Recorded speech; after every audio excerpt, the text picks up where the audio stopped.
Good morning. I will be tackle about the SBAS or Stanford Brief Activity Survey.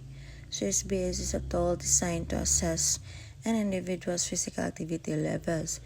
So commonly used in research and clinical settings to quickly gather information about a person's usual level of physical activity over the past week. So, ang survey typically includes a series of questions about various types of activity, such as magwalking, exercise, or other forms of physical movement like cycling. So, and asks respondents to estimate how much time nga ilang na-spend on each sa activity. Target population, we have general adults, includes both active and sedentary adults, regardless of their fitness levels. So used to assess wide range of physical activity behaviors across general populations.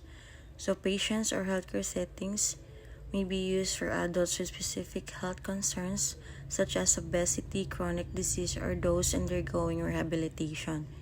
For research participants, commonly used in health and fitness studies or research related to public health, aging, or physical activity interventions. For aging population, older adults can also be a key focus, especially if mag-studies kag related to aging, mobility, and physical activity patterns. For diverse demographics, used for across various demographic groups, including different socioeconomic statuses, like genders and ethnicities, allowing researchers to gather comprehensive activity data from a wide range of each individuals. For there are three primary domains typically covered by the SBAS. It includes moderate intensity physical activity, vigorous intensity, and sedentary behavior or inactivity. So for moderate intensity, measures activity that require moderate physical effort and more increasing ang heart rate such as mag-brisk walking, gardening, or casual cycling. For vigorous intensity, that activities that demand high physical exertion that lead to significant increases in heart rate and breathing. For examples, running, aerobics, swimming laps, or competitive sports. For sedentary behavior, focus on how much time an individual spends being inactive, typically sitting or lying down during that day. SBAS domains are generally administered. First, web preparation, determine the purpose, whether the service being used for research, clinical assessment, or health intervention purposes. Select participants, target group of individuals can complete the survey can range from general adults to specific population. For ensure informed consent, consent may be required. Then participants should be informed about the purpose of the survey and how their data will be used. So for survey distribution, mode of administration can be administered in several ways. For self-administered, it can be handed out as a printed questionnaire or complete online. For interviewer, trained interviewer read the questions aloud and record the responses. Telephone or virtual administration, it can be administered over the phone or via video call, particularly when in-person administration is not possible.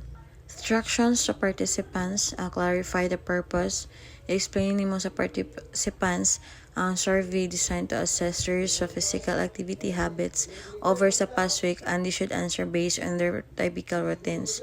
Provide clear guidance, then make sure participants understand the questions, especially the different types of physical activity. Ensure accuracy, encourage the mga participants to think about their usual activities, not just a typical week or one with unusually high or low activity levels. For completion of the survey, our response time, typically taking only a few minutes to complete, then participants should answer each question based on their activities in the past week. So data recording responses can be recorded in paper forms or electronically. So if using a digital format, ensure that the data is properly stored and protected, especially if it's part of a research or health assessment project. Post-administration, we have data entry and analysis. So after the survey is complete, responses need to be reviewed, entered into a database if necessary, and analyzed. So this data will be used to assess the individual's activity levels and possibly recommend lifestyle changes. So follow-up, magdepend sa context, then follow-up questions or actions. for confidentiality and ethical considerations. I-ensure ni mo ang participants mo keep siya confidential and that personal data is stored securely, especially if the survey is part of a clinical or research study. For ethical standards, adhere to ethical standards, especially in research context, imo ensure ang participants nga ma-understand the right to withdraw from the survey at any time and that their participation is voluntarily. For scoring, physical activity frequency, moderate intensity activity. So, participants mo report og pila ka days per week man engage na at least 30 minutes of moderate. For example, breast walking or gardening. So, assign points based on frequency. 0 to days equals to 0 points. 1 to 2 days is equal to 1 point. 3 to 4 days is equal to 2 points. Then 5 or more days is equal to 3 points. For vigorous intensity activity, pila ka times per week ma-engage nila. So, example, running, aerobics, and competitive sports. So, never 0 points. 1 to 2 times per week is equal to 1 point. 3 to 4 times 2 points. 5 or more times 3 points.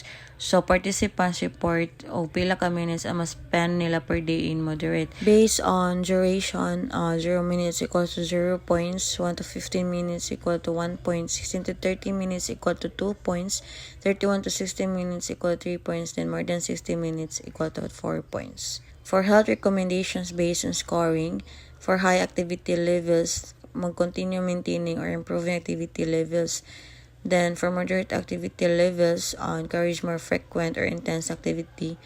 More recommend siya guidelines of 150 minutes of moderate intensity activity. For low activity levels, gradual increases in physical activity, such as incorporating more walking, light exercise, or active transportation into daily routines. Then mag-aim siya reduce sedentary behavior, especially encouraging breaks from sitting and incorporating standing or light movement during the day. For limitations of the SBAS, self-reported data relies on self-reported data that which can be influenced by recall bias or social desirability bias. No objective measures. It does not incorporate objective measures of activity, such as wearable devices or accelerometers, which could provide more accurate data. For context-specific interpretation and recommendations should be made in the context of the individual's health, lifestyle, and goals. So, by scoring and interpreting the responses, the SBAS provides a snapshot of a person's physical activity habits and can be used to help identify areas where individuals may need support or guidance to improve their health. That's all for my self-report assessment on physical activity levels.